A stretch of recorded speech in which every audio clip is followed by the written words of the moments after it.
폼제는요, 구성은요, 알칼리, 정제수, 환원조 세 가지로 이루어져 있습니다. 그거를 어떻게 배합을 하는 거에 따라 일반 폼제, 직폼제, 또 열폼제로 나눠져 있습니다. 사실은. 그래서 구성은 같다고 보시면 합니다. 그런데 여기에 보면 각각이 세 가지 어떤 구성으로 인해서 우리가 폼제라고 우리가 지금 열폼을 하고 있는데요. 여기서 있는 알칼리가 하는 역할이 있습니다. 자, 알칼리라고 하는 건 우리가 왜 pH를 우리가 폼제 pH 뭐 9.5입니다.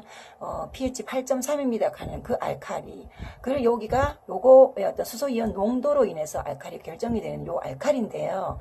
이 알칼리가 하는 역할이 있습니다. 알칼리는 모발에 도포를 하면요, 모발을 부풀려요. 그래서 환원제, 결국 우리가 환원제가 들어가야 모발 내의 결합을 끊어 놓습니다. 그래서 환원제가 침투할 수 있는 환경을 만들어주는 역할을 하는 게 알칼리입니다.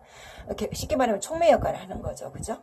근데 모발 진단의 오류로요, 모발에 닿는 폼제의 알칼리로 인해서 과팽윤이 됩니다. 그게 무슨 말이에요? 과연화라고 이야기를 하죠. 그죠? 그래서 과연화가 되면 과팽윤이냐 무슨 말이냐? 모발에 어서 손상도 진단을 잘못해서 과한 알칼리를 침투를 했을 때요, 과연화, 즉 모발 내에 있는 단백질을 용해시켜 버리고요, 큐티클을 손상시킵니다. 그래서 과연화라고 합니다. 자, 그럼 문제가 어떻게 되느냐? 환원제가 침투해서 결합을 끊어놓기 전에 알칼리라는 놈이 과팽윤을 시켜버렸어요. 단백질을 용해시키고 큐티클을 손상시켜버리기 때문에 건강한 연화를 볼 수가 없습니다. 우리는 흐물거리고 눅눅해지는 것을 연화가 됐다고 생각을 하고 했던 시대가 있었습니다.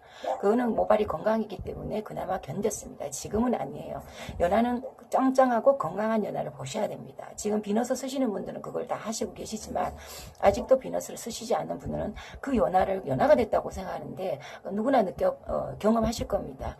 겁이 나서 수도 뱉는데 펌은 안 나오고 매직 결과물도 없습니다. 당연합니다. 그거는 연화가 된 것이 아니라 과팽윤으로 인해서 단백질을 용해되고 큐티클이 손상이 왔기 때문에 환원제가 들어가서 할 수 있는 역할을 못 만들어 준 겁니다. 그래서 실패한 겁니다. 그리고 모발은 과연화가 되면서 당연히 무너졌습니다. 과연화가 되면요, 그 다음 시술은 판단은 그 다음으로 진행하면 안 된다고 제가 말씀을 드립니다. 누누이. 자, 그래서 결국 그렇게 되면 모발은 더욱 얇아지고요, 탄력이 떨어지고요, 그래서 결국은 모발은 더 거칠어집니다. 그렇기 때문에 알칼리에서 문제가 생기고요. 또 알칼리가 또 그 다음 문제가 뭐가 생기냐면요, 모발 내에 일제 알칼리가 잔류하고 있으면 또 손상이 옵니다. 그래서 제가 늘 이야기를 합니다. 열폼 연화를 보고 나서 중간에 샴푸를 하나요라는 데서 제가 지난 시간에 한번 짚어드렸는데요. 알칼리는 잔류를 하면 안 됩니다. 일제의 기능 끝났으면요, 산성 샴푸로 깨끗하게 세척을 하셔야 됩니다. 알칼리가 잔류되가 있으면요, 잔류될수록 모발은 탄력을 잃고 거칠어집니다. 자, 그로 인해 또 이제와 충돌하는 문제도 제가 말씀을 드렸지 않나, 그죠? 그래서 알칼리는 도포를 했을 때 모발 단백질을 과하게 도포를 했을 때 과연화를 시켜서 단백질을 용해시키고 큐티클을 손상시키고, 또 두 번째 중간 샴푸를 깨끗하게 하지 않으면 알칼리를 잔류하게 해서 2차적인 모발 손상을 일으킨다. 이렇게 아셔야 됩니다. 자, 그래서 특히 여기 보면 이거는 세부적인 건데요, 아민 계열이 굉장히 잔류를 잘하게 됩니다. 그래서 아민 계열의 폼제를 쓰실 경우에는 특히 모발을 깨끗하게 세척하시고, 또 홈에 가서도 샴푸를 깨끗하게 하기를 권해야 된다는 거, 그걸 명심하셔야 됩니다. 모발은 손상되는 원인은 우리가 이제 폼제의 잘못된 선택으로 인해서 알칼리로 인한 손상은 이렇게 두 가지가 있습니다. 알칼리를 그러면은 원인을 알았으면 어떻게 해야 되느냐? 자, 그러면 당연히 모발 진단을 잘했어요. 안전하게 폼제 이동을 해야 됩니다. 자, 그거는 지금 비너스로 인해서 잘 하고 있습니다. 그래서 마지막에 비너스가 어떤 원인으로 우리가 지금 시술하는데 이렇게 굉장히 좋아하느냐에 대해서 이유가 있습니다. 그걸 찝어드릴 건데요. 잔류 알칼리를 제거하는 게 굉장히 중요합니다. 연화 후에 중간 샴푸 반드시 세척하셔야 됩니다. 샴푸로. 그리고 적절한 폼제 선택 활용으로 해서 잔류 알칼리를 최대한 줄입니다. 무슨 말이냐? 폼제 혼합을 할 때 비너스 같은 어떤 좋은 어떤 약재를 가지고 혼합을 해서 조금 잔류 알칼리를 최대한 줄인다는 방법. 그리고 세 번째, 시술 일주일간은 홈케어로 잔류 알칼리를 제거하는 샴푸법과 트리트먼트를 숙지를 해 주셔야 됩니다. 고객님들한테. 그거는 당연한 일입니다. 샴푸를 시술을 하고 내일 샴푸 해도 되나요? 안 해요? 굉장히 많이 질문을 받지 않습니까? 그죠?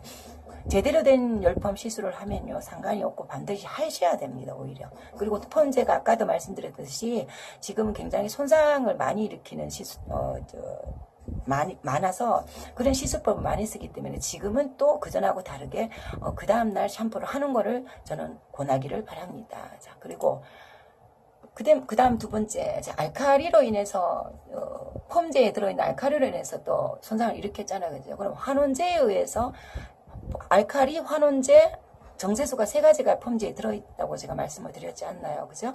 그럼 환원제 또한 또 모발을 일으킵니다. 그래서 아까 같은 말입니다.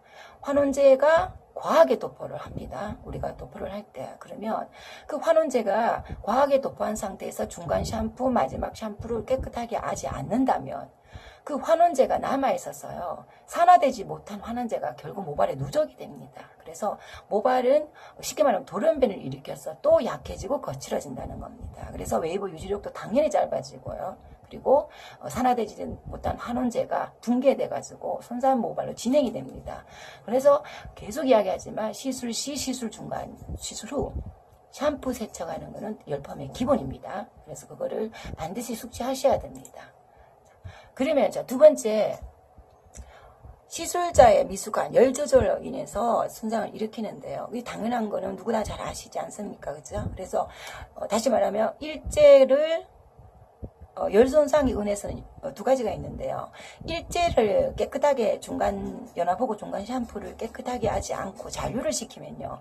그거와 열기구, 즉 뭐 세팅기, 아이론기를 만났을 때요. 열 반응을 일으킵니다. 그래서 또 거기서 모발은 데미지를 굉장히 줍니다. 그게 굉장히 거기서 태우는 경우가 많습니다. 우리가 이제 두피를 너무 약을 많이 발랐거나 또 뒷부분에 약을 많이 발라서 세척을 깨끗하게 안 해서 우리가 매직 작업을 했거나 열댔을 때 꺾이거나 타거나 녹는 경우가 굉장히 많이 있습니다. 그 바로 일제를 잔류를 깨끗하게 하지 않는 상태에서 열을 댔기 때문에 직격탄을 맞은 겁니다. 우리가 모발을 테스트하고 제품을 테스트할 때 그 열펌제 바르고 매직기 됩니다. 호일 발라서 그러면 터뜨리고 바로 태웁니다. 똑같은 이유라고 보시면 됩니다. 자, 그리고 두 번째 수분을 조절을 못해서 실패를 합니다. 건강을 연화를 했었어도요. 수분하고 뜸하고 열 조절은 정말 그 기술자의 기술력이라고 할 수 있습니다. 건조된 모발에 우리가 열을 가하는 거하고 수분이 있는 상태에 열을 가하는 거는 굉장히 다른 걸 아실 겁니다. 그래서 열펌 시술을 하고 모발의 수분 조절은 분명히 어떻다 정해진 게 아닙니다. 수분 조절과 열 조절은 반드시 공부를 하셔야 됩니다. 많은 경험과 어떤 공부를 해서 짧게 말하면 우리가 이제 열펌 시술을 하는데 수분이 많으면 당연히 온도가 내려가야 되지 않나, 그죠? 그건 기본입니다. 수분이 많이 없으면 온도가 좀 올라가듯이요. 그래서 그거는 분명히 숙지하셔야 된다는 거예요. 그리고 쉽게 설명하면 제가 질문할 때 이렇게 합니다. 됐을 때 지지지 소리 나면 안 된다고. 소리 안 나고 수분이 올라가는 것 정도는 그래도 직격탄을 주지 않지만 됐을 때 지지지는 스톱 하셔야 된다는 거. 모발이 터지고 있다는 겁니다. 그래서 그거를 분명히 숙지를 하셔야 됩니다. 자, 그리고 보면 온도가 100도 전후에는 시스템 결합이 나타나고요. 130도에는 계라틴 구조가 평면 구조로 변합니다. 무슨 말이냐? 매직같이 아니면 윤기를 잡을 수 있는 잘 조절을 하면 된다는 말씀이라고 보시면 됩니다.